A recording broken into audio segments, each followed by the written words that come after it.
sang mentari, secerah sang pelangi. Sambutlah kami, sang pengubah negeri. Guru penggerak pasti, berbagi dan mengabdi. Religi dan mandiri, solusi untuk negeri. Bergerak cerdaskan bangsa, gotong royong dalam satu irama.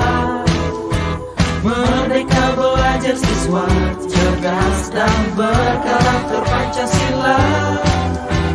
Taklukkan rintangan yang ada, percaya.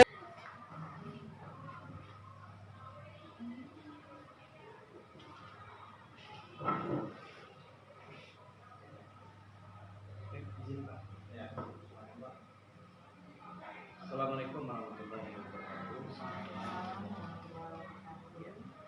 Jumpa lagi dengan saya Sofyan Didi, DGP Angkatan 10, Kabupaten Mitra Hilir, Provinsi Riau, dari SMK Negeri 1 Bumidang. Kali ini saya tidak sendiri, saya bersama dengan Bapak Ahmad Maulana. Dia adalah pengajar praktek saya di PGK Angkatan 10. Kemudian Ibu Unida SPDI, dia adalah rekan saya, dan dalam hal ini ya, alhamdulillah pada kesempatan ini kita bisa berjumpa Maulana Ibu Gurita. Ya. Sebelum kita memulai kegiatan fiskal seperti ini, kita mungkin ada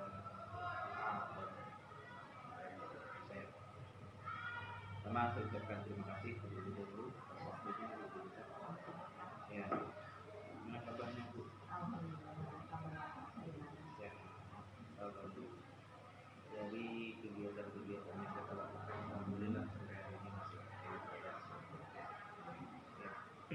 Baik Bu, sebelum kegiatan observasi ini dilakukan, mungkin yang pertama kali lah bisa sampaikan Bu ya. Pertama, pasca observasi ini adalah kegiatan akhir dari rangkaian supervisi akademik yang dilakukan dulu.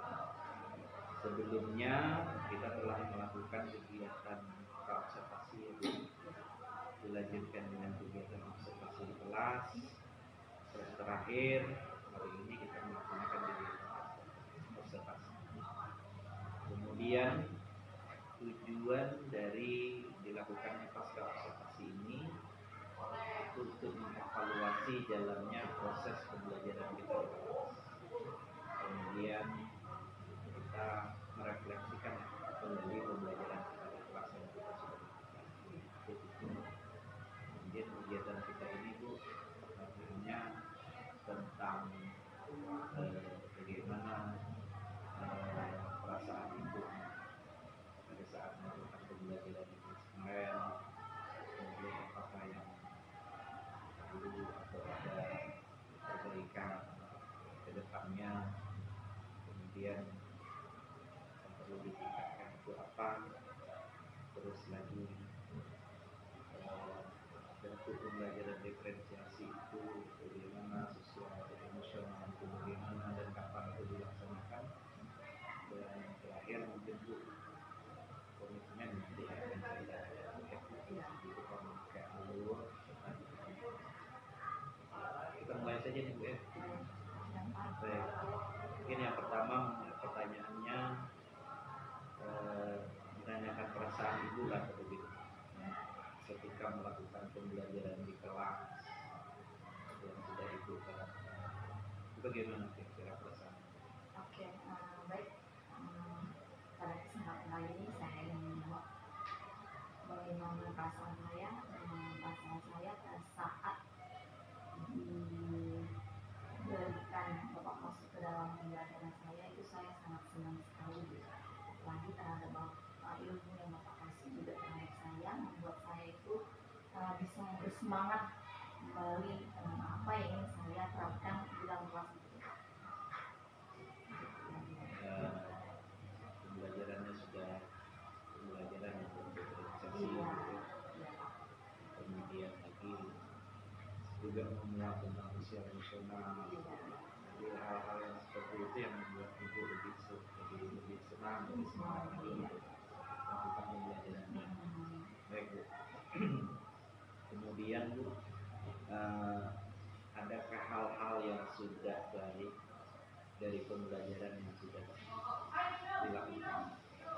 Ya, dalam pembelajaran yang saya terapkan itu dalam proses pembelajaran diferensiasi sosial emosional itu tentu ada kekurangan dan kelebihannya ya Pak. Iya betul. Kalau yang kelebihannya itu dalam proses pembelajaran kan anak bisa berbaur juga seperti itu. Kalau kekurangannya mungkin perlu adanya waktu untuk memperdalam lagi materi yang diajarkan kepada anak-anak itu, sehingga anak-anak itu bisa paham apa yang ingin kita sampaikan di dalam proses pembelajaran ini.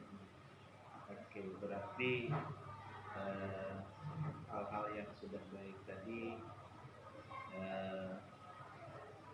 itu sudah Ibu temukan. Kemudian dalam prakteknya tadi Ibu menyebutkan ada kelebihannya, ada kekurangannya gitu ya. Nah kemudian kalau kelebihannya tadi guru peserta didik tidak bisa berbaur dengan baik, artinya sudah ada kedekatan emosional. Kemudian kita sudah mengerti juga mungkin Bu ya tentang kebutuhan peserta didik kita gitu ya, yang sudah baik. Kemudian yang kurang juga ada, tapi menurut Ibu membutuhkan waktu untuk kebiasaan bagaimana melaksanakan pembelajaran yang berdifferensiasi. Memang itu tidak mudah karena sesuatunya harus kita biasakan, barulah itu bisa tercipta dengan baik. Baik Bu,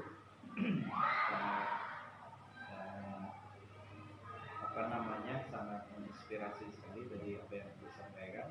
Kita ke pertanyaan selanjutnya nih Bu ya. Dari yang tadi Ibu sampaikan, kira-kira hal yang perlu ditingkatkan dalam pembelajaran selanjutnya apa ya? Yang perlu ditingkatkan itu antusias siswanya Pak. Jangan kita misalnya antusias kan untuk memberikan pembelajaran di dalam kelas, tapi anaknya itu maaf ngomong gitu kan, tak paham gitu ya. Kita perlu memberikan semangat Pak. Apalagi di dalam awal pembelajaran itu jangan langsung mengasihkan materi. Kita harus bisa memberikan ice breaking tuh biar anak itu bisa fokus dalam belajar.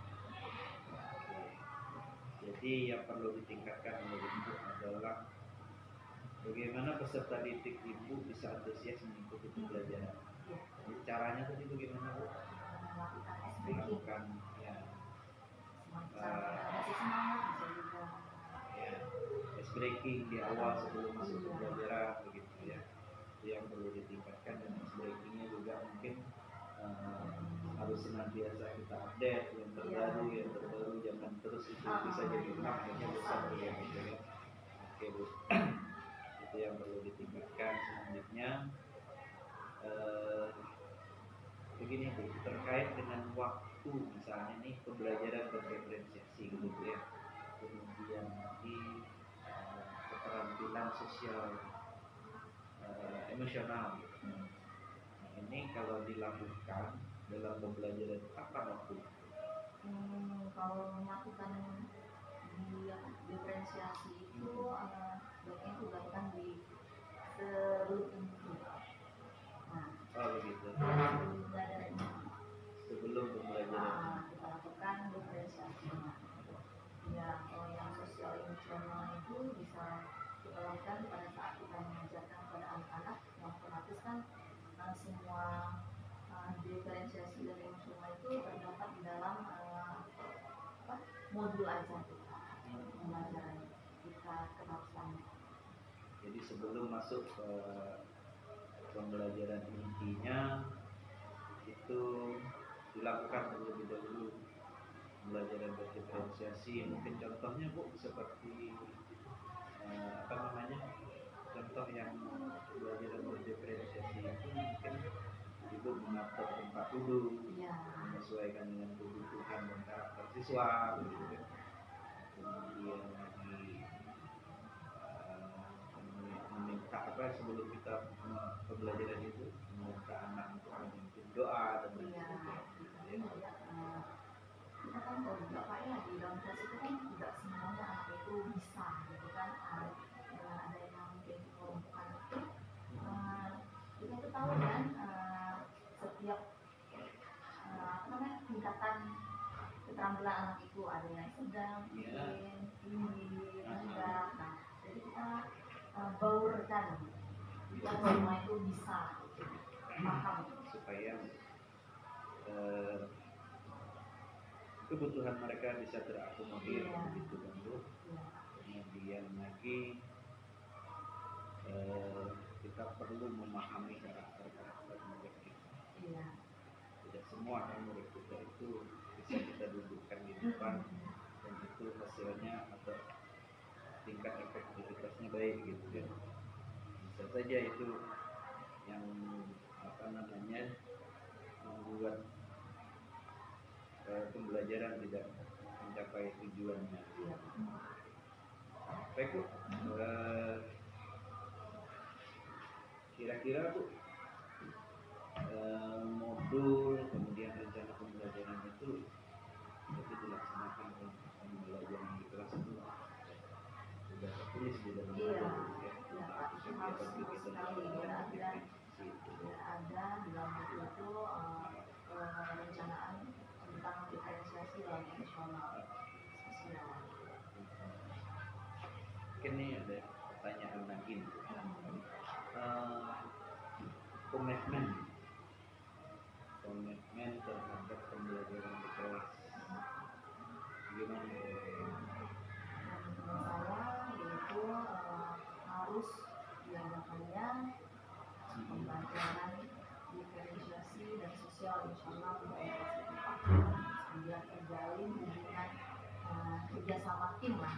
Timnya itu guru di atas dan bawahnya itu murid atau siswa. Biar sama-sama paham tentang apa sih pembelajaran kita pada hari itu, dan anak itu juga bisa mengerti begini sudah ibu itu sampaikan kepada siswa. Harus ada. Harus memuat pembelajaran yang berdiferensiasi, kemudian keterampilan sosial emosional. Artinya dengan begitu ibu bisa mengakomodir segala kebutuhan peserta didik ibu yang beragam, dan yang ibu harapkan adalah dengan demikian bisa menumbuhkan karakter siswa dengan baik. Itu komitmen ibu terhadap apa ini. Gitu. Kalau kita masuk ke area pengembangan ibu ya, kira-kira aktivitas pengembangannya meliputi apa? Aktivitas pengembangannya itu bisa kita masukkan misalnya dalam pembelajaran itu aktivitas yang masuk ke area pengembangan ibu di bab 2 misalnya dari tujuan pembelajarannya kan 1, 2, 3 mana yang masuk ke aktivitas area pengembangan? yang intinya Pak, pengembangan intinya. Contohkan nih, kemarin kan udah diobservasi tentang berfoya-foya dan apa yang Pak ya. Intinya itu siswa itu harus tahu mana sih perbedaan antara kita bisa itu berfoya-foya ataupun hidup sederhana itu. Nah sekarang Bu, tujuan yang ibu nggak capai itu dari aktivitas pengembangan tadi. Ya, tujuan yang saya sampaikan, saya ingin anak itu tahu bahwasanya di dalam materi itu kita itu tidak boleh kehendak hati kita, Pak ya, dalam contohnya dalam tentang uang lah Pak ya, jangan menggunakan uang. Nah, perlu menggunakan uang itu boleh tapi harus tahu mana sih peletakannya. Nah, jangan pengen ini dibeli, pengen itu dibeli. Nah, akhirnya semua apa yang dia miliki tadi tidak berguna sama sekali. Akhirnya kan mubazir. Oke, Bu. Itu ukuran keberhasilannya apa? Tujuannya mencapai tujuan keberhasilan. Hasilnya setidaknya anak itu pakai mereka berpikir bahwasanya uang itu perlu kita peroleh. Gimana memperolehnya? Nah, memperolehnya itu kan dengan, kalau siswa ini kan diperolehnya dengan cara mungkin meminta. Sebelum meminta itu kemudian gimana? Bantu orang tua baru orang tua ngasih uang pada anak. Jangan seenaknya aja minta sama orang tua tapi tidak memikirkan. Dalam pembelajaran itu pendukungnya Sangat pendukungnya yang kemarin itu kan Pak adanya kita kasih contoh ya slide bisa jadi kemarin itu kan kita tunjukkan YouTube. Nah inilah contoh orang berpoya-poya itu mengakibatkan seperti ini. Kalau yang tidak berpoya-poya begini, hemat maka kaya. Kalau orang boros akhirnya miskin terus. ini dalam melakukan pembelajaran ini Ibu melakukan perangkat di proyektor, kemudian lagi PT-nya, kemudian lagi video-video yang inspiratif. Itu waktunya Bu kira-kira berapa? Yang seperti kemarin Pak ya ada 3 jam. 3 jam, 1 jamnya ya 3 jamnya 40 menit nanti. Baik Bu Junita, terima kasih untuk percakapan kita hari ini. Terima kasih atas waktunya. Sukses selalu. Kemudian juga ucapkan terima kasih kepada Pak Rahmat Maulana yang dengan setia mendampingi saya sampai saat ini. Sehat selalu Bapak. Baik, Bapak Ibu guru hebat yang kami hormati, apa yang sudah kita lakukan kali ini adalah bagian dari pembelajaran dalam rangka meningkatkan kompetensi kita sebagai seorang guru. Dan hal ini sejalan dengan filosofi pendidikan kita yang diungkapkan oleh Bapak Dirgantara, bahwa pendidikan itu, pembelajaran itu adalah pembelajaran yang sepanjang hidup. Demikianlah percakapan pasca observasi dari tahapan yang sudah dilakukan atau dilaksanakan. Tahapan-tahapannya yaitu pra-observasi, kemudian lagi kegiatan observasi di kelas, dan seterusnya kegiatan pasca observasi yang dilakukan hari ini. Mohon maaf jika terdapat hal-hal yang tidak berkenan, dan saya meyakini banyak sekali kekurangannya yang ada dalam diri saya dalam melakukan kegiatan ini. Untuk itu sekali lagi saya minta maaf. Salam guru hebat. Saya ucapkan hidayah. Wassalamualaikum warahmatullahi wabarakatuh. Waalaikumsalam warahmatullahi wabarakatuh. Izin Pak, saya nyarilah nggak ketemu biar bisa foto beli. Oh, iya. Ibu Julita ya. Ya. Boleh.